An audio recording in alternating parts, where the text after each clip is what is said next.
Oh, yeah, we got to overturn.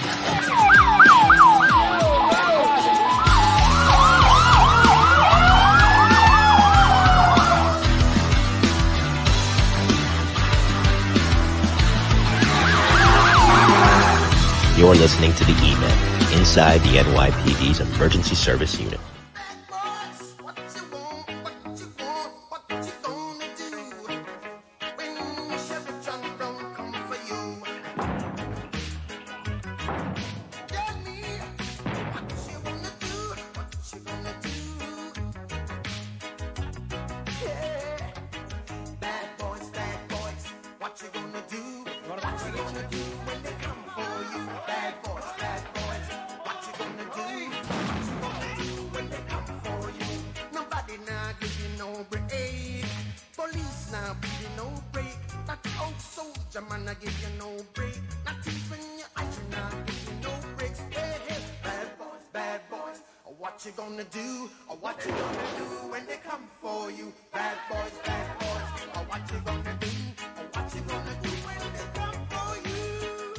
Is filmed on location with the men and women of law enforcement. All suspects are innocent until proven guilty in a court of law. Greatest theme song of all time, by the way. That show brings back so many memories of me being at my grandmother's apartment on a Saturday night and then just sitting around the couch and watching it. One of the greatest shows in the history of television. And of course, that introduction from when they filmed in New York City way back in 1994. And on that note, we welcome you to episode 239 of the Mike the New Haven podcast. It's another volume of the E-Men inside the NYPD's Emergency Service Unit, volume 29 of this miniseries. If you haven't checked out the previous episode, speaking of ESU, he wrote one of the best books ever written, perhaps, on emergency service, and that's Sam Katz. He wrote 1997's Anytime, Anywhere. It's good to have Sam on the show to not just talk about that book, but also the many other projects he's been involved in over the years. So we're keeping with the ESU theme, like I said, with my next guest. And you can certainly say he got the best of both boroughs because in his career, which lasted 20 years, he did the first 7 years in Manhattan, in Midtown Manhattan at the 17th Precinct, the last 13 in the Emergency Service Unit in Truck 8. Of course, the assignments range from many different things, from bizarre rescues that can leave you scratching your head to really heart-stopping tactical assignments that can leave you clutching your chest. But anyway, as he will tell us tonight, he wouldn't want it any other way. And that, for this volume 29, of the E-Men inside the NYPD's Emergency Service Unit, is Mr. Sal Formica. Sal, good to have you. Welcome. How are you? Hey, Mike. Thanks for having me on board. It's good to see you, and hello to everybody in the chat. Patty Pogan's tuning in already. He's always here. He says hi to both of us. Patty. Good man, Patty. And Craig Hunter says, looking good, Sal. Craig, old partner of mine. What's up, Craig? Good to see you, Craig. Thanks for being here. So before we get into your career, the first question is the hardest one of all. It's impossible to answer. Where'd you grow up? I grew up in Brooklyn. I'm a Brooklyn kid. Started out in the Canarsie area. From there, went to Bushwick. Last stop was in a 7-5 on Eldritch Lane. Went to Frank and K Lane High School, and then ultimately we moved out to Hicksville, and then in my final destination here in Suffolk and Comac. Any family on the job? I do not. My father is a retired cop, but from Italy. He's a kind of wow. Yep. Okay. Did that serve as any inspiration to come onto the NYPD? I mean, a little bit. To be honest with you, I didn't really see my father that way. I saw him in other lights because my father was very talented with masonry and marble and granite, things like that. But from whenever I was a kid, I used to watch the show SWAT and Cops and things like that. And that was my calling. For sure. Did he ever tell you any stories about his time as a cop in Italy, or not really? Oh, yeah. Yeah. I mean, they're as bizarre as our stories are. Some of the things that had scratches that leave you saying, I can't believe that unless you filmed it, no one would believe those things happen. That's the bottom line. No, of course. We're talking with Sal Formica. This is volume 29 of the E-Men inside the NYPD's Emergency Service Unit. Hello to everybody. Like I said, Pat Pogan, Joe Maliga, Craig Hunter, Aaron Cook, Pete Branzo, retired NYPD street crime lieutenant. Jay Driscoll's tuning in from across the pond in England. I think I said Joe Maliga already, but Joe, you're such an unforgettable guy. I have to say again. And Thomas Ridges, he says, Tommy Ridges, send in regards to my fellow E-Men. He's tuning in via LinkedIn tonight. Good to see all of you. Good to see all of you. Thank you for being here and supporting the show as always. So you come on. You didn't get transit. You didn't get housing. So you didn't have to wait for the merger of 95 to get a taste of the city. You went right to the NYPD. Were NSU still in effect in 1990, or had they moved on from the concept? No, they had moved on from that concept. So Okay. basically, when we went in, we were assigned to training officers, and that's what they did all of the 17th. Okay. So the first place that you went to was the 1-7 in Midtown. And people think of Midtown now. And even though there's been some crime concerns in New York, you can say it's obviously not what it was. And that's a good thing in 1990 when you first came on. That was, I mean, your era of cop was the generation that helped clean up a place like that for them, make it a more habitable and friendly place to be. So tell me about the grunt work and tell me about what the best lessons, directly or indirectly, that your training officer taught you. Well, I think in my time in the 17th precinct, first of all, the nickname was the Gold Coast. So that'll tell you, probably pretty you need to know. It wasn't exactly crime knocking down, but it was during a time where, prostitution and homeless and, all those types of crimes were prevalent in Manhattan. But I was lucky enough that I was assigned people who had some form of experience. Some of the cops were even like from Brooklyn or the Bronx, and they were at the tail end of their careers. And, they did it reverse than I did. I went to the good spot first, and then I went to Brooklyn where you see the real action. But these are folks that, did it reverse. They went to those busy houses to start their career. So it was good that I had them to show me the way. You can find ways of not keeping your head on a swivel when you're in the 17th precinct because, when the crime stats are one homicide for an entire year, you can't exactly call that a busy place or a place where you're really going to learn. So it was more domestic. The United Nations was part of my precinct. So, everyone's like, do you know who I know? Do you know who I am? So you have to learn that buffer and how to kind of toe the line, even though you're the law enforcement officer. A lot of the times the people you were interacting with had more power than you will ever have. So you had to learn that. But I did have some valuable lessons from the active cops that showed me how to be a street cop. That's the bottom line. And whatever little bit of crime that we could find in the 17th precinct, these cops were the ones that, guided me down the path and, helped me to become who I ultimately became. Right. I see my man Mark Mulitz, retired NYPD sergeant, in the chat. He's tuning in via LinkedIn. So thank you, Mark, for being here. And let's stay on that for a second, because you bring up an interesting point with some of the people that you would come across in that territory. Not to jump ahead, we'll get into the full extent of your emergency service years a little bit later on.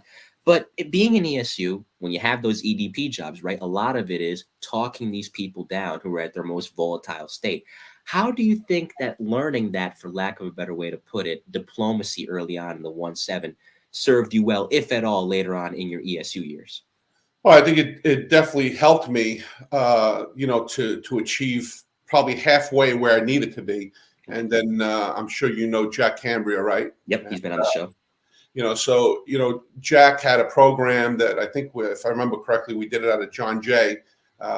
Basically, they would teach you how to interact with, EDPs, and that's ultimately what gets you. And then there's nothing like job experience, right? So you could be on the door one day trying to talk someone down that's going to blow up the building, or he's got a hostage, or whatever scenario the EDP is. You could either click with them, or they could look at you as the gasoline, and it sparks them more. And that's when sometimes you have to step aside and you have to find a different voice. And that's something that they kind of teach you, right? You don't take it to heart. Sometimes your voice works with the person, and sometimes your voice just adds fire to the fire. Adds gasoline to the fire. So you have to be mature enough and confident enough within yourself to say, hey, this guy is not for me. Let me have my partner step in. Maybe my partner has some kind of a click with this person. So there's no true formula to it. It's what the skills that they teach you, plus you having job knowledge. That's really where it takes you. Of course. In your patrol years, you mentioned a point that was interesting earlier, and I harkened back to my conversation with former chief of detectives earlier this year, Joe Borelli, where he was saying even during the crime wave, which was worse of the 70s, when the city was really in disarray, it's not like every neighborhood was in distress. You'd have your neighborhoods that were more active and certainly were seeing the full brunt of the crime wave. Then you'd have your quiet spots that, the only way they'd know about what was going on is by picking up the newspaper or turning on the TV and watching the news. So it's interesting because in 1990, when you came on, that was the Dave Do Something era, where it was 2,000 plus homicides. And it was a big, big challenge to try to get that number down. But two things happened whilst you were on patrol. Ray Kelly came in for his first go around in 92. Things started to take a turn for the better. Then Bill Bratton came in after his stint in transit. and then things really accelerated. So that 92 to 96 period where Kelly comes in and then Bratton, both for their first respective go-rounds as police commissioner, how do you feel that benefited your area as a patrol cop, if at all? Well, I mean, if you remember correctly, they came out with something called, I think, Park Walk and Talk or something like that. I don't remember the exact.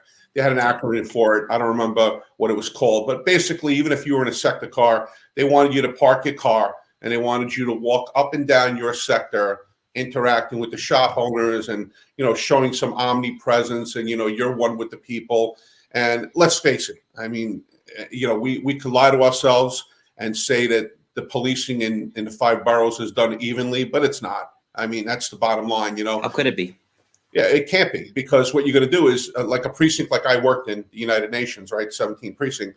They're going to do everything in their power to make sure that the crime is next to zero there, right? Because that's United Nations. So there's a lot of diplomats that are walking around and, interacting in restaurants and stuff. You can't have it be a war zone, right? That's why you'll see those roads are completely paved and, there's no trash on the sidewalks. It's maintained, for a lack of a better word, So I was fortunate enough to go there, but sometimes that could be a kryptonite too, because, when you first start out your career, what do you want? Do you want the soft house where hopefully you learn? And I was lucky because I learned from good cops that were seasoned in other boroughs. But, it could also be a detriment to you to start your career in a precinct like I did, because, you could be a cop that just shows up to work, does your 8 hours, writes some tickets and goes home. So that can happen if you allow it to happen. But I wouldn't allow that to happen. Right. That you're better than me, because that would be me as a cop. That's why I can't be a cop. I come on. If you need me, I'll be right here, just hiding behind the sector car here. Don't mind me. It was Mike. Why didn't you come to that shots fired? I think my radio wasn't working. The stupid radio. No, okay. We're talking to Sal Formica. We would listen to other divisions just to hear what real action sounded like. Because in the 17th precinct, like I said, you had one homicide, in the course of a year, and right. Like the 17th and the 13th. Had 30th Street, I believe, was the breaking point. And I believe the one year we had the one homicide, it wound up right at 30th Street. And I remember the CO coming out and going, well, is it ours or is it the 13th precinct? They didn't want to go to Comstat to say that they had a homicide in their precinct. It was a joke. I mean, it was funny. It really was. And it's such a paradox, because think about it. You guys were quiet and all smiles on the 17th. And listen, you can't control the area that you're working in. If it's nice, it's better that way. You don't want people getting hurt. You don't want it to be a war zone, like you said. Yep. The Fighting Ninth, that wasn't too far away. The same borough, and it was a war zone over there. It's funny because when we used to work details, we could always tell the cops that came from the busy houses, right? We used to laugh because they would show up to the details and, they muster you up.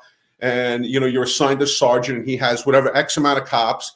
But the funny part is all the Manhattan guys, their leather is all black and they're all squared away. Their uniform is pressed and this and that. And then you watch the Brooklyn or the Bronx guys show up and they look like they just came out of a garbage can because they're in foot pursuits every day. They're getting dirty. They're working, these guys, So you can see the contrast when you see the big details. It's interesting, though, in your area in the 17th, because during the summertime is when it seems to get most active. Ungas are right around the corner. There's preparations being made for that. And, the nicer the weather, the more people are around. And that's a nice area of the city. So tell me about some of the cooler, yeah, you could talk about the crazy calls if there were any, but some of the cooler, more unique interactions you had during the summer months. Well, the 17th precinct, like I said, it was nicknamed the Gold Coast because you had great restaurants, right? You had tourism. You'd meet all sorts of people. From every country you can imagine. You had beautiful women walking around Manhattan all day long. This is why the cops used to joke with us from the other boroughs and go, oh, your hardest thing is who you're going to stare at today or which good meal you're going to have. We have to worry about going into a place where they hate us and they do something to our food. So really, even though I was a cop, sometimes you felt like in the 17th precinct, you were part of what was going on in Manhattan, right? And they saw you and they liked you. They liked the fact that you were around. They liked the fact that you interacted with them. So if you stopped and you did like when we used to do that park walk and talk, these people actually want to talk to you. These people want to shake your hand. They want to say thank you to you, things like that. I'm sure guys from Truck One, if you talk to Truck One, they'll tell you, we used to joke with them all the time too and say, oh, that's the Hollywood truck, because you're in Manhattan. And I could speak firsthand because I was in the 17th precinct before I went to ESU. So the contrast between the beauty of Manhattan and the things that you can experience in Manhattan, as opposed to going to a neighborhood that's, poverty driven and the crime is up. It's unbelievable, and I noticed, obviously, when I went to Brooklyn, that the cops are blamed for everything. It's the cops' fault. I'm being arrested, it's the cops' fault. Someone gets hurt, it's the cops' fault. It's always the cops' fault. And I think what we tried to do was we tried to flip that and tried to show them that we were there. The good people, we want to help you. The bad people, you should be on our side. We want to get them out of your neighborhoods, and we want to make your neighborhoods on some scale like Manhattan. It's never going to be Manhattan, right? Because the people who control where the monies go are always going to pump the money to the places that make them money, right? That's why you see things like that. So, I was truly blessed to start my career there. But I'll be honest with you, being a Brooklyn-born kid and everything, I was excited to get to work in Brooklyn when I got transferred, to Brooklyn after I went to ESU. As you were talking about One Truck, and I've interviewed many One Truck guys on the show, there's a man in the chat, obviously, who I can just picture him smiling ear to ear. You could stick a banana sideways, and that would be one Bill Kennedy, of course, who can tell you a lot of great stories about One Truck. And it's true. It's such a paradox, and that's not to say they don't do work. They do work. You do work, of course. Plenty of bridge jobs, plenty of people, elevated jobs, trapped in elevators, under elevators, crushed in elevators. There's plenty of work to be done in Manhattan. It's just there's different variations of the work that ESU does, right? So I always say, if we had a specific job, well, if I only did one elevator job and one truck comes to back me up in a job and these guys have done 40, I'm going to be guided by what they're telling me, right? Mm-hmm. Because these guys have done it 40 times, I've done it one time. So like I said, you have to be confident within yourself to say, hey, you know what? This guy knows more than me. I'm not going to take a back seat to that person, but I'm going to use that person's knowledge for us to achieve this job safely and as quickly as possible. Of course. And on a side note, I got to go to One Truck back in June, and I had to laugh because I'm like, how do they fit the heavy truck on that street? It's so narrow. You don't have room to breathe in that street. It was a disaster to park in, to drive in, even back in the truck into the bays. You're back in this huge truck. A truck had a similar problem. You had pipes on both sides of the truck. So literally, I don't know if Craig is still in the chat or not, but Craig can tell you, Craig used to hate backing the truck up into the barn because literally if you miss by 2-3 inches, you're hitting something. It's right. Ridiculous. Right. And Two Truck had a little bit easier, although their street's pretty narrow too. And I say that because Ray Ruiz is saying hi to both of us. Good man, Ray Ruiz. What's up, Ray, man? Good to see Ray, of course. He's been on the show previously, and that was one of my favorite interviews with him. Funny guy, great guy, who worked not only in Two Truck, but also in 3 and 4. So I guess, we can get into ESU now, but before I do, it's good that you mentioned that in terms of working in One Truck and seeing what they do. And that's why the flying system that ESU has is one of the best, because not only is it good for camaraderie, but it's also good to learn about how to do other jobs that may not happen too much where you work. If 9 Truck generally handles MVAs, but you're working in, as an example, 4 Truck in the Bronx, and you're seeing more EDPs, you fly to 9 Truck for a day, you learn how to handle MVAs. That way, if there is an MVA in 4 Truck, you're like, oh, okay, 9 Truck did this, let me try it, and voila, it works. Yep, I had a deer job. I flew to 5 Truck, and we get called out for a deer job. So I looked at, I can't remember who I was working with from 5 Truck. I go, what does that mean? What is a deer job? They go, oh, it means somebody probably ran into a deer. It's probably still alive. We got to go put it down. So, it was an experience. It happened to me twice, and both times it was in Staten Island. So is that going to happen in Manhattan? No, that's not happening in Manhattan. Is it going to happen in Brooklyn? No, that's not happening in Brooklyn. So, you experience all these different things. And I'm sure that the guys that work in other trucks, when they used to fly to a truck that has diversity as far as what they handle most, they'll tell you the same thing. That's part of the fun part of flying, and like the truck that I worked in A Truck, we had a motto: the hardest part is getting there, right? And the reason why we used to say that is because, like, for the guys who live in Suffolk County to get to A Truck, it's not exactly a picnic to drive back and forth. And I had plenty of opportunities after I was there a couple of years to transfer. If I wanted to transfer to Manhattan, take the train in, or if not Manhattan, to transfer to 9 or 10 Truck to be closer to home. But you really do start to love the spot that you're working in. and you go by that motto. The hardest part is getting there. Right. No, you know what? And I remember having the same conversation with Pete Conlon, because Pete, I mean, he lives elsewhere now, but Petey was living in Douglaston for many, many years. And 10 truck, he could walk the 10 truck if he wanted to. Yep. The guys kept telling him, "Are you crazy? Go to 10 truck. It's easy. You don't even have to drive there."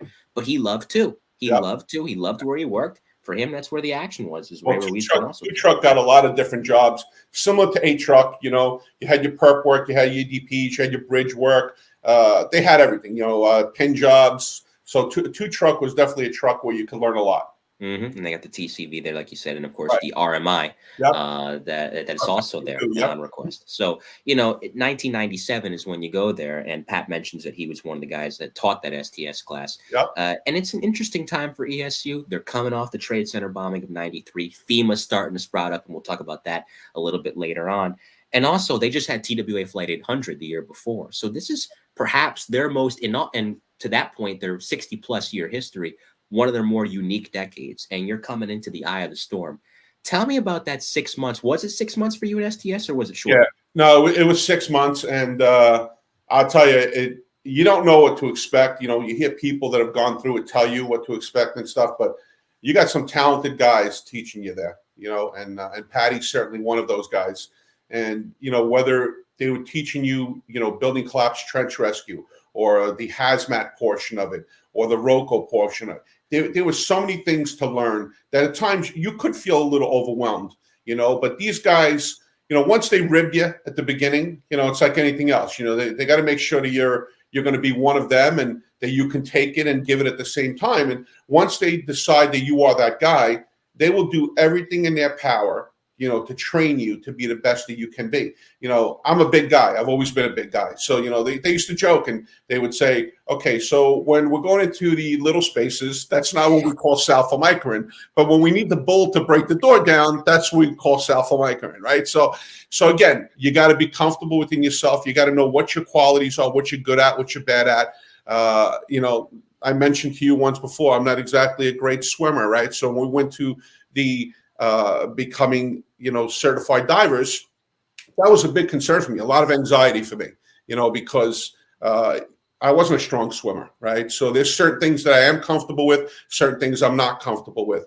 And for the most part, you know, heights didn't bother me, things like that. So as you're going through all the different training levels, the weapon part of it didn't bother me.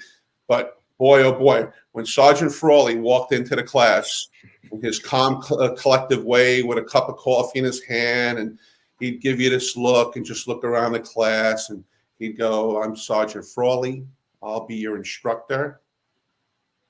Half of you are going to fail. One of you may die, but the rest, you know, just his way, his character, that he would come around. And, you know, this is a guy that saw me in the pool. So he knew that I'm not exactly a killer in the pool, right? So he knew what he was going to work with me, and how to get me through it. And those are the things that I'll always cherish and remember, because it's easy to turn your back on someone because they can't figure out a certain thing. But I showed that I wanted to be there, and these guys knew that, and they went out of their way, each and every one of those instructors, to make sure that I was the best that I could be. Right, because you don't want guys to be short in really anything. You have to be, I mean, you're jack of all trades in emergency service. Yep. It's not like you can, hey, boss, I'm not good with water. Can you send the other guy? No, I mean, listen, in a job like, there's not a luxury to do that in a job like yours, because exactly seconds count, lives are on the line. That's the difference between people living and dying. Yep. Hey, listen, there's nights, and I'm sure you had these conversations with the other guys. There's nights where, you know, Brooklyn could be covered by a total of 8 guys. And I'm talking about all of Brooklyn, you know, on a midnight shift, because we just didn't have the manpower. So, you know, you get a heavy job or a job that's for real.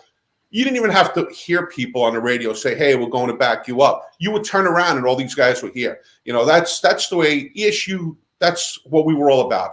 I mean, to me, it didn't matter. If I knew people were shorthanded, they would do the same thing right back at me. If we had to pop over the bridge to get into Queens, or we had to go even to the Bronx, right? There were times if we were running truck and Adam car and the Bronx was shorthanded, maybe I wouldn't put it over the radio, but we had the next tells. I'd say, hey, just so you know, we're coming. We're probably 20 minutes out, but we're coming until you call us off. And that's really what ESU is about, you know, and you try and be the best that you can be. And again, You have to be comfortable within yourself. If there's something that you're lacking in and you know someone else knows more than you do in that, you can't sit there and be stubborn and say, well, it's my job, I'm going to do it, whatever happens, happens. No, you have to use the resources based on who knows what. And that's really what ESU did. We worked together. You strike me as a student of the New York City Police Department. So that first day out of STS, you made it. That's the first thing. You passed the first test. But now there's the second test, and it's the biggest test of all, arguably, besides getting into the unit itself, which is going to your first truck, whatever truck you're assigned to, and making good impressions. So you walk into A Truck's quarters at that time, and it's intimidating because there's a lot of great experienced guys and gals there. Tell me about that first day in Truck 8. So one of the things that they teach you is that on your first day, or if you're flying to another truck or whatever, but primarily anytime you're new to something, or if you're, let's use the example you're using, where I'm flying to the truck now for the first time, that's where I'm going to be assigned. You ring with your elbows because your hands are filled with boxes of donuts and bagels and stuff like that to introduce yourself. They don't want to talk to you. They want to know what you brought for breakfast or whatever tour you're working, right? So I ring the bell and I got whatever I had that day. I forget, whether it was bagels or donuts or this or that. So I bring it in. I'm like, hi, I'm Sal Formica. I'm new here. Yeah, okay, go upstairs. Type of deal. So they make sure they give it to you. It's like anything else, you're not getting that free pass. You may find the one or two softies in there that are going to be like, don't worry, they're just messing with you. They're just messing with you. But for the most part, these guys are going to make you earn it, right? So all the guys who are seasoned, maybe they have 5, 10, 15 years in the unit, you're eventually going to work with one of them. And they're going to tell you, you don't touch the radio unless I tell you to touch the radio. Now, I'm a guy coming over. I got, at the end of STS, 8 years on a job. It's not like as if I just fell off the turnip truck out of the academy. You know what I mean? I've been a cop for 8 years. But still, when you go there, it's the same as you're out of the police academy for the first day. You had 6 months of training. That's great. That the trainers trained you. Awesome. Now you're going to be trained by the actual ESU guys from your truck. They want to do it a certain way, right? They have their routine of how they do things. So really, I would say probably the next 6 months, after the 6 months of STS, you're really learning. It's based on who you're working with, what their experiences have been, what jobs have they handled, what's worked for them, what hasn't worked for them. And, you have bumps and bruises along the way. You may have your way of feeling comfortable doing something. They put you outside your comfort zone, but now you're learning. That's how you learn and you get better. And that's exactly what happened. It's probably a solid year between STS and your first 6 months in the truck until you're really rolling and you know what you're doing. Right, and you feel uncomfortable because Right. It's interesting. The conversations that stick out to me for this mini-series are with Dave Brink, who, when he came to emergency service, had 10 years on. And obviously your old running mate in Truck 8, Ronnie Griffith, who was back, who was on the show back in July. Ronnie had a dozen years on the job. Dozen years. Yep. And, still, the STS class, and by extension, when you're a newbie in any of these trucks, that's the great equalizer. You could have came into ESU with 15 years on the job. Okay, what you did as a cop is great. What have you done as an E-man or E-woman? Exactly right. And the answer was, I've done nothing when I first get there. So as far as they're concerned, you could have been the most active cop, great cop in the precinct. Good for you. Congratulations. Now you got to prove yourself here. And that's ultimately what it's about. Right. Carl Smith in the chat and John Latanzio. Speaking of 5 Truck, John Latanzio from 5 and from 3. Both tuning in. Good man, John Latanzio, and good man, Carl Smith. So, as I covered before with guys who worked in either 6, 7, or 8, there's such a wide gamut. It's the largest borough of the 5. And I've covered this too with the FDNY guys who worked in Rescue 2. There's so much there because you had on the FD side, Rescue 2, an elite unit in its own right, Squad 252. On the ESU side, like I said, 6, 7, and 8. And sometimes you go to Staten Island and 5, either Rescue 5 or Truck 5 needs you. So, as far as any of the more notable emergencies from that 97, 98 period, is there any job that sticks out from your rookie year in ESU? While we were in STS, I forgot what training we were doing. We were doing some kind of training, and a crane collapse comes over on the radio, and the instructors are actually like, all right, everybody get your Roco gear, this, that. Now, we're nobodies. We don't know what we're doing. We only know what we've learned to that point in STS. They load us up all in the vans, And we go down there, and I'll tell you, that was some experience. Here's this crane, the guy's trapped inside, and they actually put us to work. The STS instructors put us to work there, and it was great on-the-job experience. It really was. So that's something that I'll always remember, being a guy that's not even done with the 6 months STS, and, you're being trusted to go there and maybe not do the full rescue, but they're trusting you enough to be part of the solution and not the problem. So that's something I'll definitely always remember. And coming out, when I first came out, I'll tell you, Mike, the first 6 months, you're so overwhelmed because you want to make sure you're impressing everyone and you're not doing the wrong things.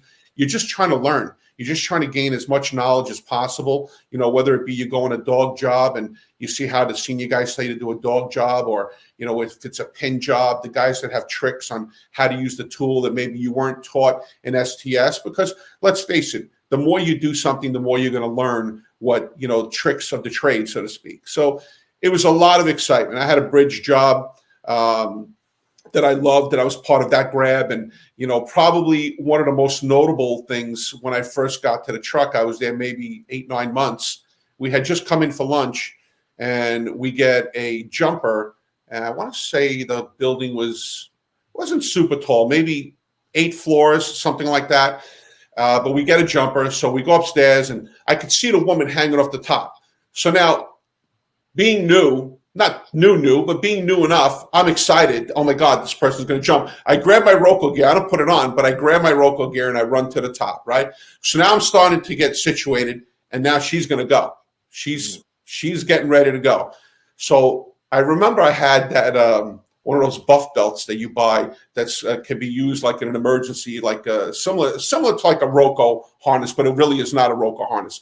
So I remember telling my partner, because he was dressed faster than me, I go, finish getting your stuff on, just click the line on me. Let me get close enough to her to talk to her.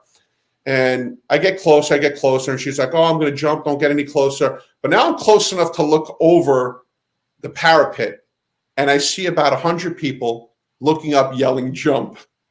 Okay? I hate that with the passion. This is the mentality of the people in Brooklyn, not don't jump, jump, jump. So now I'm looking at my partner. I'm like, oh, my God. I go, so now he's finished. He's all hooked up, and they're hooking him up on a line. And he starts to come closer, and she tells him, don't come any closer. I'm going to jump. I want to talk to him, she says. So now I'm like, I'm in the middle here because I'm not in my full Roco gear. I'm only partially situated. My partner's ready to go, but she won't let us make the switch. Well, P.S., fast forward, I think she asked for a cigarette. I get her a cigarette. When she got close enough to my hand, I lunged at her, and she was a pretty heavy woman. So, of course, I'm starting to move towards the parapet myself. She's literally dragging me. And then my partner jumped on both of us, and now all three of us pull her back in. So that's a notable job. And, when I go downstairs, I'm like, look at these people. I'm like, the hell are you yelling jump for? What's the matter with you? But it's the nature of the beast, It's just the way it is. You just scratch your head and you say, on to the next job. Yeah, I mean, that's all you can do. If you sat down to actually think about it, you'd go nuts. Because I'm like, if that was your friend or family member up there, would you be? Obviously not. And bring, even the sympathy in New York goes like this. There was a guy, and thankfully he did get off the tracks because, they were alerted that, the train conductor said he was on the tracks and the police came and got him. He was on the tracks because he wanted the train to hit him. And the guys were saying, not, hey, you have a lot to live for. If you don't get off these mother effing tracks, I'm going to be late for work, and this, that, and the other. It just show you, right, where people's priorities lie. They're worried about getting to work. They don't care if you live or die. Just make up your mind. Figure it out. Either get run over and they scoop you up and throw you to the side, or jump off the tracks. I got to go somewhere. So that's the New York way, unfortunately, Yeah, I mean, but that's what makes New York, New York. And it's funny you mentioned the animal jobs because two things come to mind. One of my favorite photos of VSU ever is Eddie Torres and John Delara. Like, they're in a ditch, and the photo I'm talking about? John's got like one of the nooses to get the dog up, and the dog's just looking at John like, can you just get me out of here? John's like, he's grunting with all his might. He's a strong guy. The Tiger job was great too. You remember the Tiger job? With Marty Duffy and Two Truck, yeah. Insane. And we had a snake job. Ronnie Griff, myself. I was going to ask you about that next. Yeah, Sergeant Gillis. I'll tell you, man, there's only a couple of animals that I'm afraid of. Snakes is probably one of them. I'm like looking at this thing from one time. I'm like, where does this thing end? You know, I mean, it was just incredible job. And Rodney now, I think, if I'm not mistaken, is still doing. He's in like an animal rescue. Animal control. Yes. Matty Lawrence was on that job too, I think, right? Yeah, he was. Yeah. So it's just mind-boggling. We had a bat job one time, and I don't remember if Craig was part of the bat job. I'm trying to remember who was there, but I remember we get called to this bat job, and we go inside the room, and we tell the woman, okay, we're going to close this door. We're in her bedroom, and the window's open. So I'm assuming the bat came in. There was a tree right outside the window. So I'm like, all right, well, you know, we're going to find this bat. We're going to like kind of push it towards the window, let it go on its way, and that's the end of it. Well, we don't see this bat. We're all like walking around in a room. I'm like, this thing's not coming up. So I remember one of the guys who was there is like, what the hell is that on the wall? And I see him walking up, and it's a black thing about this big. It doesn't look like a bat, but it had completely enclosed itself. When he touched it, the bat opened up the wings like this. It literally went from being this big to like this and started flying towards us. You never seen so many grown men jumping over couches, diving. Like we were under attack. It was funny. It was so funny. And then ultimately we got up, we got a sheet, and we kind of guided it towards the window. And it was just funny stuff like that. You go back, you rib each other. Hey, I saw you jump over the couch. You were so scared about that bat. But a lot of fun stuff, you know? No, of course. Jeff Dito saying, I think with the snake job, I was on that job too. I forgot Jeff worked in a truck. Good man, Jeff. Good to see you, buddy. Thanks for tuning in tonight. One of the things that I don't ask a lot about, because when people think of ESU, Jeff also says before I continue, had to load up all the snakes and transport them to Manhattan. All right. not an enviable task, Jeff, but thank you for doing it. Glad you did that, Jeff. That's not for me. No, not for me either. Like I was saying, people think of the big jobs, and yeah, that's worth talking about. We were talking about the animal jobs too. Like I said, masters of pretty much jacks of all trades. Lock picking is something that's a big part of what you do. I really love that. Tell me about that without giving tricks of the trade away. Yeah. I mean, listen, it's funny. I still have my tools, so I still do it now. You know, if someone gets locked out of their house, instead they call me up. And, you know, once they teach you how to do it, and again, it's another art, but it's become so simple, you know. But I'm sure now I'm retired, 12 years. I'm sure locks have become a lot harder, but I'm sure we've also come up with even better tools. But I'll tell you, it's so much fun. And one of the things that I used to absolutely love was we were taught, a couple of the guys knew how to secure a door that, you know, basically sometimes when the fire department goes into a door, you know, they're not going to finesse it the way we do, right? They want to get in, so they're going to hit it with whatever the door gets. Right, well, whatever it is, whether they use a rabbit tool, whatever things that they use, the Halligan. But, you know, now these poor precinct cops have to sit on the door unless we could figure out a way to secure it. So I remember one time the bottom lock was completely destroyed, but the top lock was still intact. And it was one of those where you turn it. You know, there's no keyhole. You got to turn it. So I remember I was taught when I was in STS to you get a shoelace.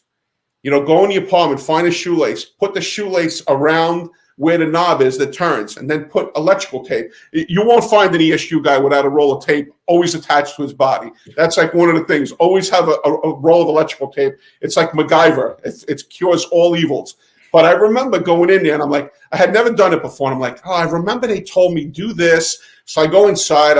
I find a sneaker, and the precinct cop's going to me, what are you doing? I go, I'm going to lock the location for you. They go, how are you going to lock the location for me with a sneaker shoelace? I go, just watch. I go, stay on the other side. So I didn't let him see what I was doing on the other side. But here I am. I put the lace around. I put the tape around. I come in. I pull the door. Now the shoelace is on my side. And I bring the door in close. And I go like this. And I turn it. And it turns. And it locks. And I just cut the end off, and I go to the cop and go, okay, you don't have to sit here anymore. It's locked. He goes, I don't believe you. He goes to the door. The door's locked. He goes, how did you do that? I go, I can't tell you. I go, you know, it's part of the cult of ESU. I said, I can't tell you that. I said, you have to join ESU to learn that. But, you know, it's little things like that they teach you in STS that go a long way. You know, I mean, who would have known that? I would have never thought of doing something like that. But these guys, you know, they gave us all the tools to be successful when we hit the streets. I mean, you know what? And not only is it tools for emergency service, as you just so eloquently described, it's tools for life. Because even in retirement, I remember Paulie Perricone had him on the show the other day for my Bomb Squad miniseries, another good man. And Billy Kennedy says it's magic, and it's true. It is magic, Billy. It's a good description for it. And he was saying, same thing. People will call me up. Hey, could you do this? Can you do that? He'll get up on a ladder. He'll do X, Y, and Z, because that stuff. I mean, you could be 80, you could be 90. It's never going to leave you. It's the best training you can get. It's part of my life forever. All those things that I was taught, I've used them many times since I've retired, fixing things or helping people out, that something that would have probably cost them $200 if they called a locksmith. Now I know how to do things like that. So again, it's training that's invaluable, makes you so much of a better person. And if you're willing to be open-minded and learn things, they teach you a lot. They really do. Yeah, you know what? I got to give a tip of the cap to the housing rescue guys, even though they weren't around very long. And John talked about this when he's on the show. They, especially in the projects, they had that down to a science in housing 100%. Rescue. That was their magic. They ran it just like transit, right? Transit, when these guys dealt with train jobs, they knew every in and out of a train job. Why? They handled it all the time. Then when the merger came, obviously, we got incorporated into the mix. But, before that, they were the experts on that. It was strictly, transit issue. And they brought over their expertise. They helped it, develop into across the 10 trucks. And that's how you gain knowledge. Right. That was a great time for emergency. And I talked to Bill, speaking of Billy, he called his squad District 33 because he had John Bushing and a couple other transit guys in there. Who's been on the show, another good man. And same thing, if you got a man under job, but you got a guy like Daryl Summers or Franco Baraducci or John Bushing there, all right, you know what to do. Have at it. 100%. Joe Acasio. All guys I worked with, all great guys. A bunch of great guys for sure, all good men. We're talking with Sal Formica. This is volume 29 of the E-Men inside the NYPD's Emergency Service Unit. I have to ask about this too, because I read this in Anytime, Anywhere, and sometimes it's comedic, sometimes it's tragic if it's like a homicide scene. Sometimes it's disgusting because you have to, District 7, I apologize, not District 33, my bad, Billy. He just corrected me. Sometimes it's disgusting because there's things involved in, body matter that you have to go through. Evidence searches. Tell me about some of the more interesting evidence searches that you had. So I remember my first train job. I don't know if it was with Richie D'Angelo. It may have been with Richie D'Angelo because I worked with Richie a good amount. He helped train me once I got to the truck. But I remember going in there, and a person who was, let's say, 5'6" is now 8 feet tall. Looks like Gumby underneath there, stretched out, right? And there's brains, arms, you name it. So I remember the first time I was under there, I was a little freaked out. I'm like, what is going on here? What did I sign up for? And it quickly went from, I guess they could tell the expressions on my face. It quickly went from me being like, oh my God, what am I looking at, to pass me a leg. Like the other guys are talking, pass me a leg, pass me an arm. And they made kind of like a joke about it. And they really did it, I think, for myself, and someone else was there from my STS class. I think they did it to make us feel comfortable. And it's funny because I remember that, because like now 3-4 train jobs later, I was the guy saying, pass the leg, pass this, pass that, to make the new guys feel comfortable, right?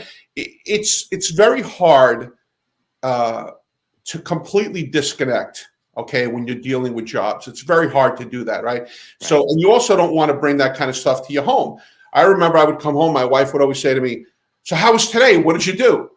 Like, oh, it was okay. She goes, what do you mean? You're an emergency service. So what do you mean it was okay? Like, what'd you do?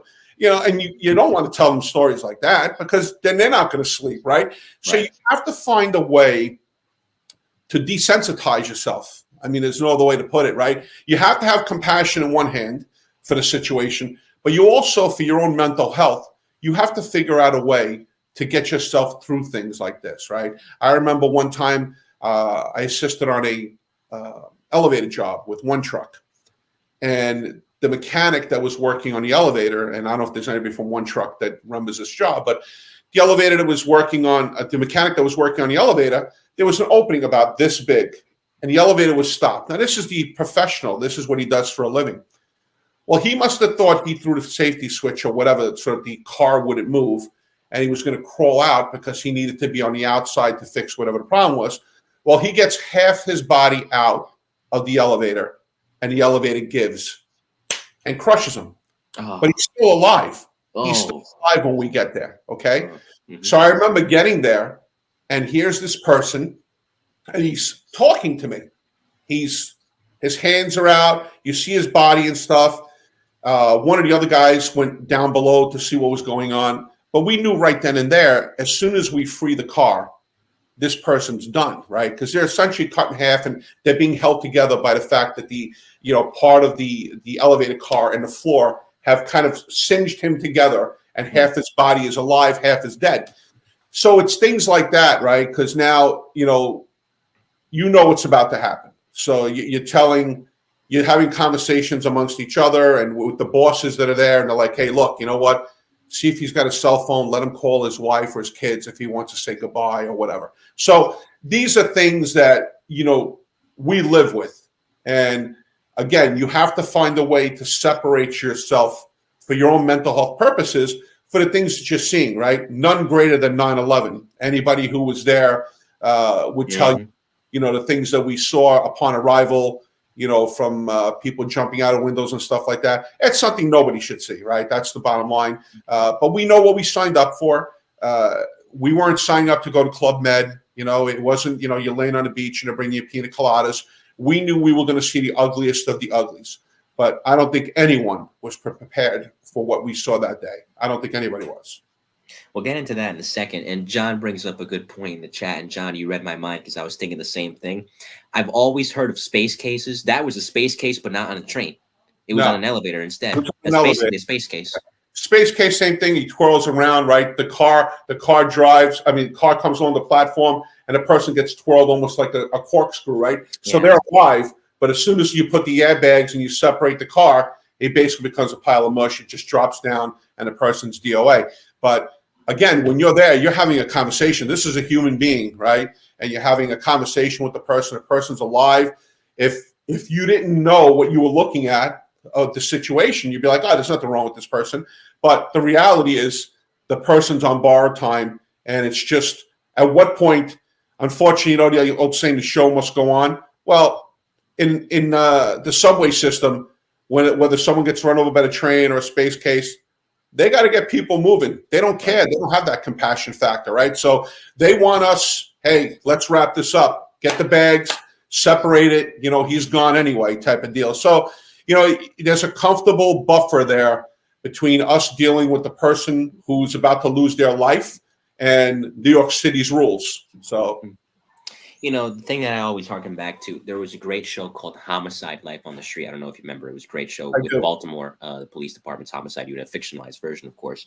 And there's an episode where Frank Pembleton, portrayed by Andre Braugher, one of the true underrated actors of his time, is talking to, ironically, Vincent D'Onofrio, who would play Detective Gorin on Law and Order: Criminal Intent.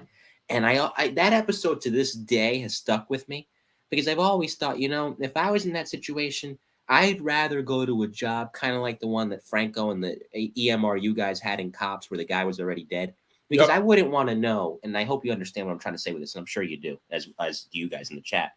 I wouldn't want to know who this person was, their family background, what they had, what they didn't have, what they loved, what they did, because it's just going to make me feel worse that this person's not going to be around anymore. Because what's happening is whether you want to or not, when someone's talking to you and they start saying to you, oh, I just had a little girl. My wife just gave birth, 6 months ago. And what's coming. Okay. Once you separate, the train from the platform, that there's nothing EMS, there's nothing a doctor, there's nothing anyone can do. Okay. So what's about to happen, but you can't let that person know. The last thing that person sees shouldn't be you crying because of what's about to happen. Right. So that's what I mean when I said, you have to kind of desensitize yourself. And you basically, I don't know, you have to find a perfect storm within yourself to be respectful of the situation of what's going on, but also to separate yourself from being able to carry that home to your home life, You need it. It's truly life saving, and I think they're putting more of an onus on it now because 3 years ago, I mean, listen, you had 10 cops. I was talking about this earlier with the guy who'll be on the show soon. 10 cops decide, you know what, I'd rather not be here anymore, which is a terrible choice to make. I don't understand that choice whatsoever. I'll be honest with you, Mike. I mean, neither do I. Yeah, unfortunately, you know, we have someone near and dear to us in ESU that happened with, you know, one of our lieutenants. And to this day, I don't think anyone still understands it, but it's something that if someone needs help, they should reach out. There's enough of us. Okay. We all have our problems. Listen, I'm pretty sure if you talk to any ESU cop, whether it's a physical problem or an emotional problem, everyone's going to have something, right? But we always have time for each other. So I tell everyone, my door is always open. I'm very busy. Believe me when I tell you, my only days off, as you know, we planned this on a Monday, is Mondays, right? That's my family time because I'm working 6 days a week. But I never am in a position where I don't have time for a friend. Whatever it takes, you know, call. Never let yourself get to that point. None of us should ever let ourselves get to that point. You know, we're too valuable to our families. And, you know, you have to remember them more than yourself. Right. And just to lighten it up a bit, as I joked with John with you on the show back in July, if you must go that way, just put on a Knicks game and you'll have a heart attack. And that's it. Just, you know, especially last night. They, of course, they took. We're not kidding. Or, well, this year's a little different, but wear a Jets uniform. Just start Zach Wilson at quarterback. And there you go. Just watch a game with him. I had to lighten it up a little bit. So that's it. Absolutely. Absolutely. Ray Ruiz says, I never had a space case in my 16 years in emergency. And thank goodness that you didn't, Ray. So that day, I remember you telling me off air when we were first connecting with each other, you were on your way home because this was during the time when 12 to 8, that tour was leaving. Guys relatively hang around before they go home. Yep. And then 8 to 4 was coming in, well, for the day tour. And then you turned around. I'll let you pick it up from here. You turned around when you heard the news? Yeah, well, I mean, I worked with Rodney the midnight shift before the tragedy, obviously. And, you know, Rodney was one of those guys, big family man, and all he cared about was his kids. So this man worked 3 jobs. That's the bottom line. Anybody who knows him knows he worked 3 jobs. And in the morning when we were getting ready to leave, I went into the office. He was sitting there. He was doing some paperwork. And I said, I was joking with him. I go, what are you still doing here, you loser? I said, go home. He goes, you know, Sal, I don't like to leave anything for tonight because, you know, I'm going to my other job from here. Then I'm going to get a couple hours sleep. Then I'm going to come back in. And that's how Rodney was. Rodney didn't want to leave any stone unturned, right? He's a worker. He did whatever it was for that job. He finished the work for that job. So to be honest with you, him being that quality of a person is what ultimately led to him being inside the building and me being outside the building. I had left and I was driving home, and I believe my wife called me and she said to me, she goes, are you okay? And I'm like, what do you mean? She goes, a plane just hit the Trade Center. I go, what? I go, okay, I'm turning around, I'm going back in. She's like, well, what do you mean? Your shift's over. Why are you going back in? I go, trust me, we're going to all get recalled. You hit the Trade Center. So I remember turning around on the LIE, and as soon as I start coming west, I had only gotten maybe a mile or 2 past the BQE right onto the LIE. I turn around and I can see, you know, the first building was smoking, right? So now as I'm driving back to A-Truck, my brother calls me too, I think, right after that. And he says, hey, are you okay? I said, yes, I'm actually heading back in. I just found out the information. And he's like, look, he goes, I don't think it was like a little plane. He goes, I think it was an actual airliner. I go, you're kidding. So that's when I kind of knew something's up here, right? So, you know, flying a Cessna into a building like that or something, you could almost get how the mistake could happen. But flying a commercial airliner into it, that's not a coincidence. So as I'm driving there, now I'm starting to monitor and stuff like that. The second plane hits. I get to quarters. And me and my partner change back into our uniforms. We grab a vehicle. We go down. When we get down there, I believe it was Lieutenant Reardon had one of the command posts like set up. So we park and we go up and we tell him, hey, Lou, you know, what do you need from us? And he's like, look, he goes, get your ROCO gear on. He says, we're gonna try and land the helicopter. rappel you guys onto the roof. You guys cut the antennas like they did in '93, and we'll try and get anybody above the fire floors off. And that quickly changed within not even 2 minutes. From him saying those words to us, it was a transmission came over saying, I think the fire department is advising the fire load is very great. You're not going to be able to get a helicopter, close enough to the top.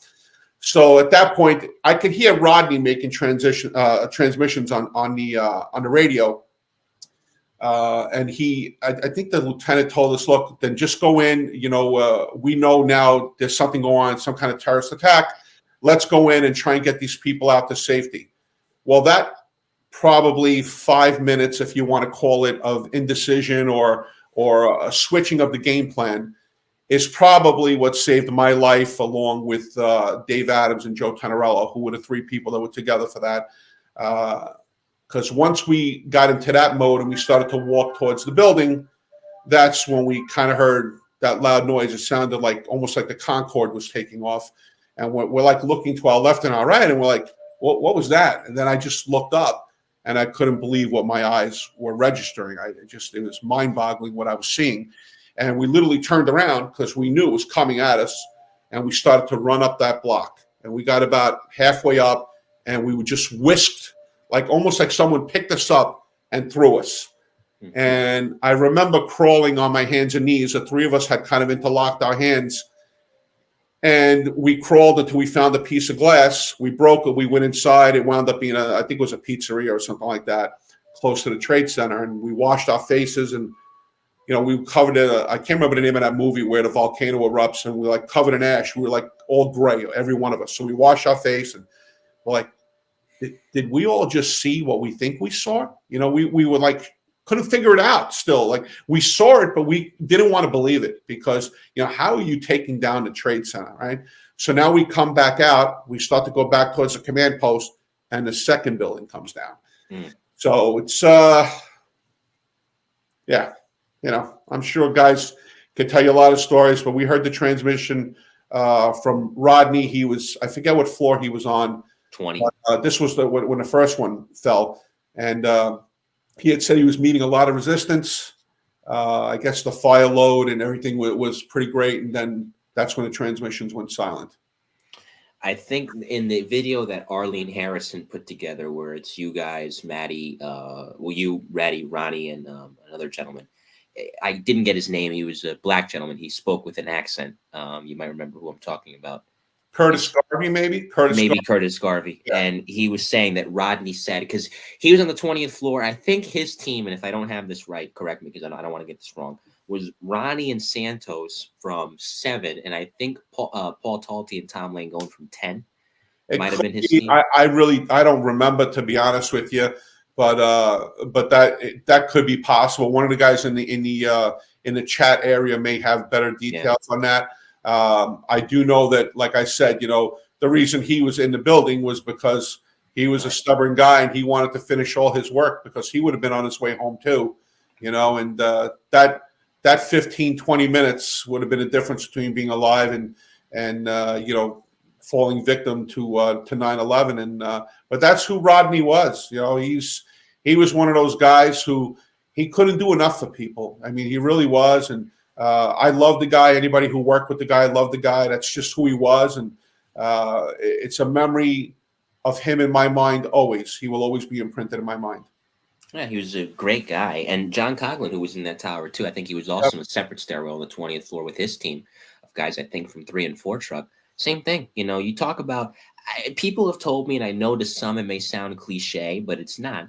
The 14 that didn't come back that day, that really was like the best guys from that unit that died. I mean, even though you'd rather have them here, obviously, they died as they lived. They died helping people. They lived to help people. That's how they died. Yeah, those names, of those guys, a lot of times people say, you go to a 9/11 event or something like that, post 9/11, and, oh, you're a hero. Thanks. He says, I always tell people, I'm the first one. I'm not the hero. The heroes are the guys that were inside that building. Those are the guys that died trying to save those folks. Mm-hmm.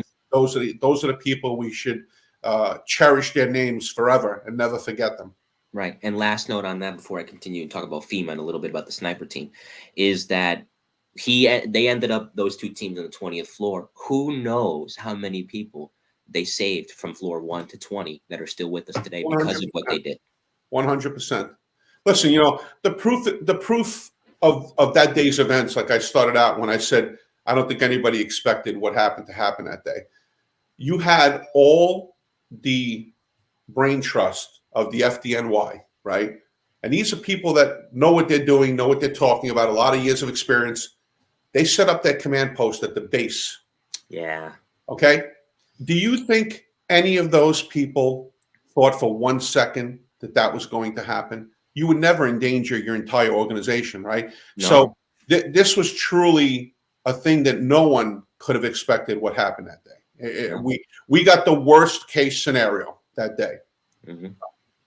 Danny Nigro mentioned to me when he was on the show in August, longtime fire commissioner, he was like, when he was at the command post with Pete Gansey and some of the other high-ranking chiefs of the fire department, that wasn't even a thought until an engineer came up to them because they're busy running the operation. Said, Right. These buildings could come down, and Pete kind of turned around and said, "What?" And not too long after that, it's when that came to fruition. Unfortunately, Pete did not survive it that day. But like I covered before, ESU soldiers on. You could never replace these guys, but ESU did a great job of kind of picking up the pieces, literally and figuratively, and doing what these guys would have wanted you to do. And one of the more interesting things now we could talk about, like I said, FEMA, the sniper team, and your restaurant too, which I also want to mention with FEMA, is that I think it's the only FEMA branch of all the teams countrywide that has law enforcement on it with you guys. You bring a unique perspective. Obviously, you have the talent from the FDNY coming about. Tell me about getting into FEMA. It's another one of those things. There's leadership within ESU that is in charge of the FEMA team, and they kind of handpick their personnel. I was lucky enough to be one of those team members, and that's another experience that you'll never forget. Depending on what you're deployed to for which tragedy that's going on, you have to be able to be self-sustained. Okay, you have to be able to tell your family that, hey, I'm going to this area that's devastated right now and has no resources. We are the resources, and I may not see you for 10, 15 days, whatever the deployment is. So it's another thing with ESU where they're teaching you things that are invaluable. I mean, listen, I loved my time in the 17th. I had a great time. But my 13 years in emergency services, I learned so much between all the training that went on, the hands-on jobs that we did, then being part of the FEMA team, going up and doing trainings and then getting deployed to real situations. It's just incredible how much help you can give other people that need help with the expertise that you have.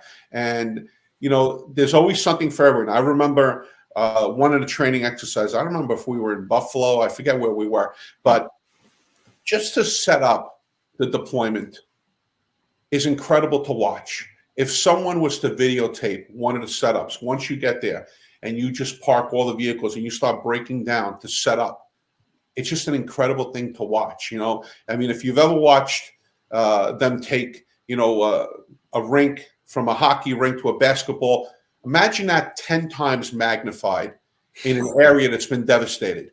And it's an incredible thing to watch the machine and the wheels on that machine turn flawlessly because of all the training that is done by people who really know what they're doing. And, they're giving us the tools to succeed. And I say it all the time, before you can succeed, the person that's teaching you has to have those tools to be able to send them your way. That's a great way to put it. And before I continue with that, hang on a second. Kujo Chun says, busiest man I know, but always has time for friends and family. That's one of my one of the kids that works for me in my restaurant. He loves the stories. I think he's trying to get into the NYPD right now. So I told him, I said, just keep following your dreams. Whatever those dreams are, you follow them. All the best to you, Cujo. And I think the guy on the NYPD side, and I remember having this conversation with Patty when he was on a little while ago, that deserves a lot of credit for getting ESU involved in FEMA is Mike Core. Mike Core was instrumental in that. And I think now in retirement, he's probably looking now in retirement, and as he should, beaming with pride at what ESU has been able to contribute to FEMA over the years. Mikey is great people. Mikey comes into my restaurant every once in a while. Mike's son just got into the recently into the local fire department that I'm an ex-chief of here in Comac, and he has stories beyond belief. And Mike's one of those guys. You know, I call him one of the core people that helped train me. You know, he's one of those guys. One truck guy, I think, right? Or was he two? I think he was two. I don't remember, because by the time I dealt with him, he pretty much was in charge of the specific training. So he was one of those guys, because he was already involved, I think, with outside sources where he was going to teach and gain knowledge and things like that. So, but Mikey was one of those instrumental guys. You know, we probably had 20 key people between regular cops, sergeants, and lieutenants down at STS that really knew their stuff. And, you know, whether it was teaching you how to weld, pick a lock, you know, trench rescue, to become a diver, Sergeant Frawley, you know, there was just so much knowledge that if you were willing to accept the knowledge that was being sent your way, you really become something that's incredible. I mean, there's only so many people that have as much knowledge as ESU does in any police department. You know, like you said before, when you were talking about FEMA, that, you know, we're a police department in FEMA and stuff like that. It's because we had that expanded knowledge of everything, whether it's trench rescue, building collapse, you name it, we have it. So because we have that training, that's why we're part of it. And look where you work. If anybody has any doubts, just point to where you work. Enough said. As I often say, 8 million people, 8 million different emergencies that can happen. Better believe it, 100%. And Billy Kennedy and Pat Bogan said, as far as Mike Core was concerned, 2 and 9 truck. And that makes sense, because as you told me, Patty, I forgot, and this came to my head. You were partners with Mike Core and 2 trucks. So yeah, there's so many trucks to keep track of, man. So you know, I'm doing my best, and I appreciate you guys contributing that. Hey, listen, you're impressing me, because you have a lot of knowledge about the NYPD and emergency services. So you've definitely done your homework, and kudos to you. Well, thank you. I told this to Bobby Yeager, not to name drop off the air, a 2 truck guy, speaking of. I love Bobby. Bobby's a good friend too. Good man, Bobby. You know, who did his time. I think he was an environmental protection cop for a little bit too, post NYPD. And he's like, you know, you seem to know a lot about us. I said, because you know what? And this goes for the FD guys too. You guys are not only you guys were not only cops and firemen in New York, but you're New Yorkers. You know when somebody's BSing. Yes, so I have to make sure I do my homework, because you'll see right through me in 2 seconds. So, you know, before I get to the sniper team, 2005, when Katrina hit, did you go out to New Orleans? I did not. I did not make that trip. No. Okay. So I guess we can get into the sniper team, and that's a unique job, because, I mean, especially during UNGA and big details, postseason games for the Yankees and Mets, you really have to be on your toes for that. The tennis open that comes around, a US Open, and, you know, in August as well. So that training, I mean, you're literally holding someone's life in your hands. Yeah. So it's daunting. Tell me about why you wanted to do that. That's another one of those things, you know, and I go back to when I was a kid and playing in my grandparents' backyard, you know, swing on a swing, and I had a wood stick, and I pretended to be TJ, I think it was, for the movie SWAT or whatever it was. You know, I'm behind a tree and stuff like that. So, you know, these things when you're kids, you know, some of the things you're like, I was a kid, whatever. And then other things you're like, hey, you know what? This really intrigues me. You know, the fact that the power of this person, like you said, you're controlling someone's life, or maybe controlling the life of someone whose life is about to be taken, right? So it's something I always wanted to do. It was not easy to get into. It's one of those things where you have to be picked, and I was lucky enough to be one of the chosen guys, and I thank all the people who believed in me for that, starting with Captain Durkin. And, you know, I went on to do that training, which was incredible, not only on the NYPD side with Mike Renner and the crew down at the range, but also when we went to the FBI school. You know, it was incredible, you know, them, you know, telling us, okay, we're dropping you off here. You got to make your way to where the target area is without us seeing you. And they're up in towers and stuff, and they're watching you.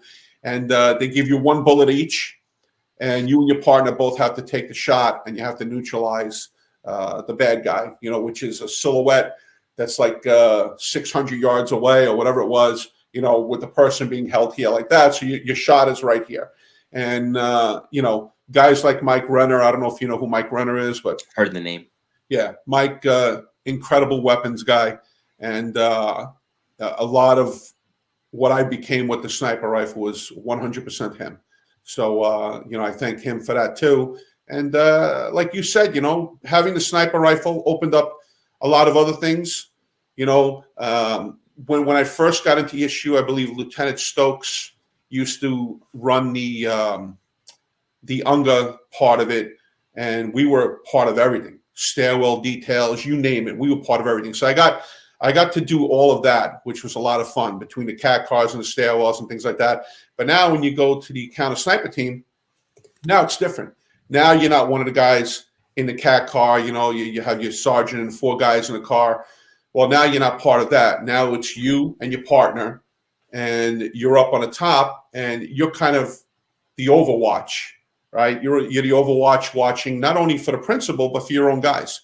And just another spin of something that I'm very proud of in my career, that I was picked and I had the ability to do that. Overwatch is a great way to put it, because honestly, I mean, in a situation like that, you almost have to think when you're working these major details like a bad guy, because when you think about criminals, particularly criminals, assassins, and of course terrorists too, people think automatically of explosives, and that's a huge part of it. They use firearms too. They're not averse to using firearms. So it's almost like put yourself in that situation. If I wanted to take somebody out, where would I be? What would I do? But that's what makes you guys so good at what you do. You're a step ahead. The New Year's Eve detail is probably the most insane detail for the counter sniper team. They put up 3-4 teams in Times Square, and try figuring out what's going on when you have that many people crammed into one location. So between the boots on the ground, which are our guys also that we're communicating with all the time, and us up top, and aviation doing their thing and K9 doing their thing, it truly is a team effort, and it takes every piece to make the wheel go. And if you notice, and I'm going to knock on wood, I'm knocking on wood right now, we don't have a lot of those tragedies at our major events here in New York, and it's for a reason. Our security is pretty good. Are we invincible? Of course not. But I think that if you continue to run things where you're pushing people outside of a perimeter, and you're making sure that you're, I'm sure but for New Year's Eve, all the manhole covers and stuff, they tack them down, they do this, they do that. Mm-hmm. So these are all things, removing garbage cans. These are all things that help us become safe, as New Yorkers. And you add in the great men and women of the police department, whether it's a regular precinct cop or mounted or highway or ESU or aviation, whatever it is, and all these different pieces to the puzzle is what helps make New York safe. There are 3 groups of people I don't envy in these situations. First person, when he was doing it, was John Miller, who was, of course, running intel and counterterrorism. The other person is Mark Torrey, who's the commanding officer of the bomb squad. And the third person was whoever's in charge of ESU at any given time. Right now, it's Wilson Arambulis. Yep. They do a great job, but I don't envy any of you guys for having to run that detail. I don't know how you do it. It's funny, because the old joke is you're only as good as the last time you screw up, right? Mm-hmm. So you have to pick the right leadership, and that leadership has to understand, especially in emergency services, okay? A lot of those sergeants and lieutenants that you've been talking about, they're E-men. Those guys, they understand. The problem that you see in today's day and age, unfortunately, is you can't just put a boss into a unit like emergency services. You have to be a cop there first. You have to understand what it is we do. You also have to understand, if you're the entry-level boss, as I call it, a sergeant, you have to understand that on any given night, you could be my partner. And I'm not talking to you like a sergeant. I respect your rank, but I'm talking to you as my partner, because we may be truck only and we're running around. So if we have to do some grunt work, I'm a sergeant, I'm not lifting that ladder. No, it doesn't work that way. That's not what ESU is about. And those guys that you're talking about, okay, like Billy Kennedy is one, he's the first guy to pick up the ladder, because that's who he is. That's an E-man there. And that's what, in order for our unit to succeed, you have to constantly pound that into people's heads. We respect rank. All cops respect the rank in the issue. But there's a camaraderie. We are one. That's who we are. Doesn't matter if you're a sergeant, lieutenant, who you are, we are one. And if we operate as a one, we're going to get the mission accomplished. That sums it up perfectly. And I shouldn't forget another guy that's tuning in via LinkedIn. He was also a sergeant emergency service, I believe. Nick Bavaro is watching on What, LinkedIn. Nicky? Yeah, another great guy. Hey, Nicky. Good to see you, Nick. I didn't want to forget you, buddy, because I'm focused usually on the YouTube, but there's plenty of you that support the show on LinkedIn as well, and I appreciate that. I'll get to your restaurant in a moment and then the concluding segment, but real quick, 08, 09, by that point, you got 19 years in the job, but you got about a dozen or so in emergency service, and it seems to fly. It seems like just yesterday in 1997, it was your first day at 8-Truck. Yeah. Now you're one of the senior guys, and you could impart that knowledge on the newer guys coming in. Towards the tail end there, before you put in your papers, tell me about what you would tell the newer e-cops coming in. Well, respect is half the battle, okay? I used to tell all the guys, listen, you always have the younger, stronger model coming on board, right? That's what I always say. So towards the tail end of my career, I was probably 40 pounds heavier than when I came into the unit. I'm wearing these beautiful glasses that I can see people on the moon with, and my hair is wavy. It's waving goodbye. And they look at that and they think that they're dealing with an old man. But I used to tell them all, I go, don't, let the outside fool what's on the inside, okay? Because you can't take my heart away from me. And when it comes to jobs and experience, those new guys, you may be able to lift 400 pounds. I can only lift 200 now.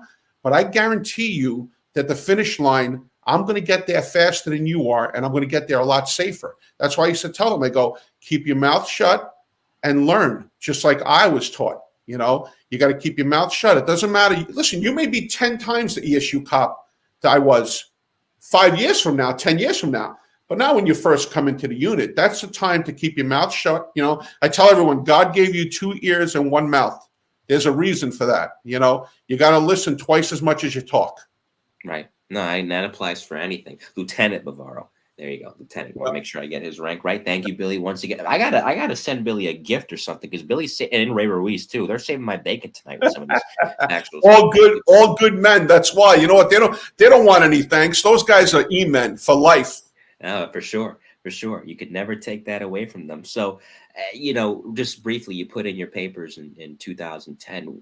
Did you start the restaurant before you retired, or was that afterwards? No, the day I retired, I took the keys. Actually, I left Police Plaza, drove and picked up the keys to the restaurant and started an 8-month construction project to rebuild the restaurant.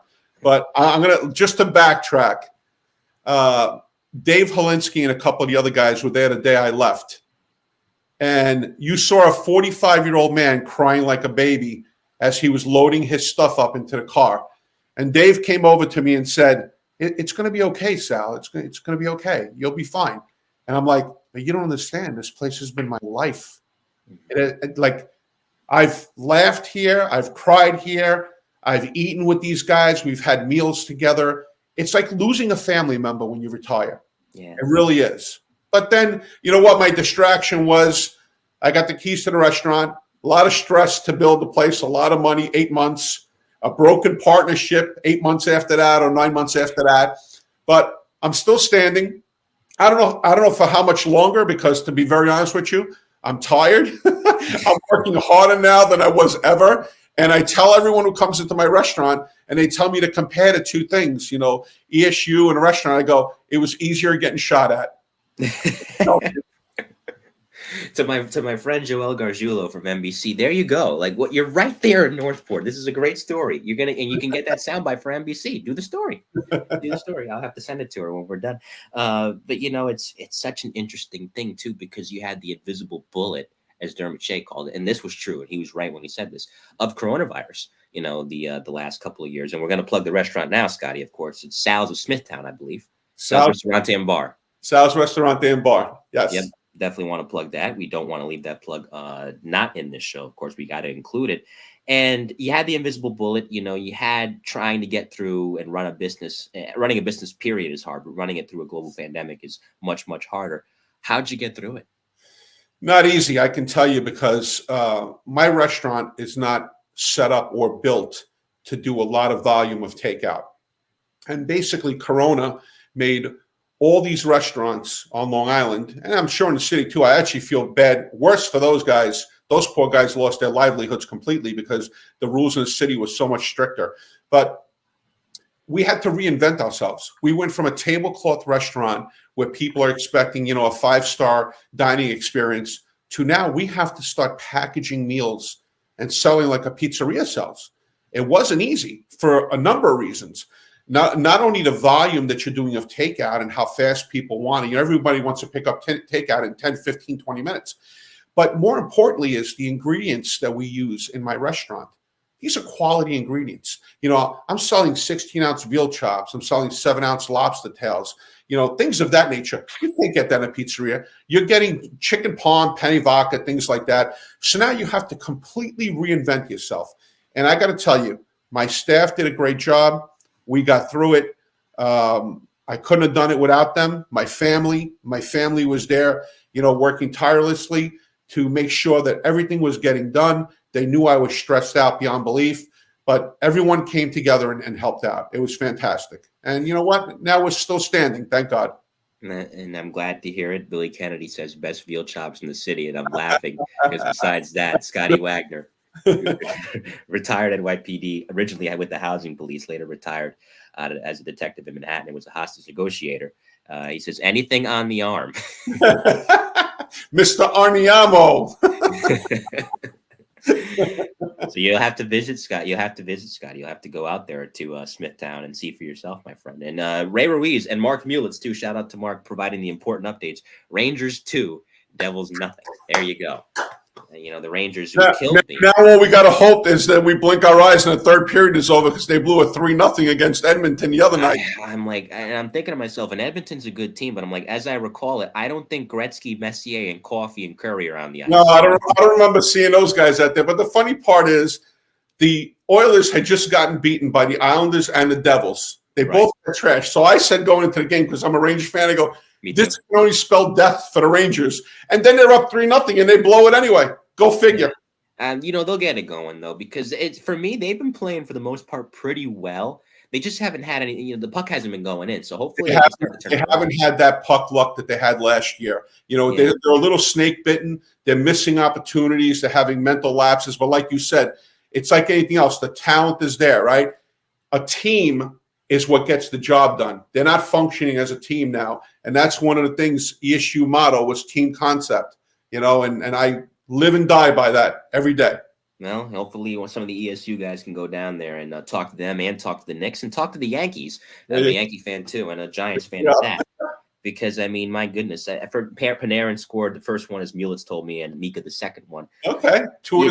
That's what they're supposed to do. That's what they're supposed to do. We haven't had, before I get to the concluding segment, a championship in New York City since the Giants' second Super Bowl victory over. Isn't it unbelievable? We're due.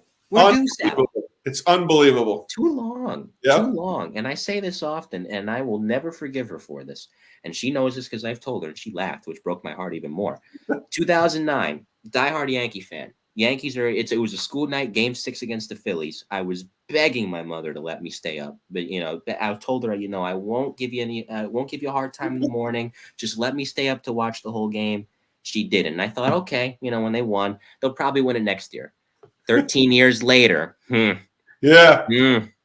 Story of my life. My last celebration where I jumped out of my skin was 1994 with the Rangers. Oh, yeah. We got a Canucks fan in the chat watching from Canada. So sorry about that, Darren. Yeah, we're really sorry for the Canucks. Thank you to Pavel Bure for hitting the post. Baby. That's right. We appreciate it. It is now time. This has been a great show. It's now time for the concluding segment. It's the rapid fire. 5 hit-run questions from me. 5 hit-run answers from you. You, of course, can say pass if you want. Are you ready? Sure. And this is why, you can say pass if you want, because sometimes these stories cannot make the air. Funniest call you ever responded to is the first one. Funniest call. Well, it wasn't the call that was funny. It was the way the call came over. I was in the 17th precinct, and I get a 1011, which is a commercial burglar alarm. And I say, can you please tell me what the residence, what the establishment name is? She tells me, yes, sugar, it's Hagen Diaz.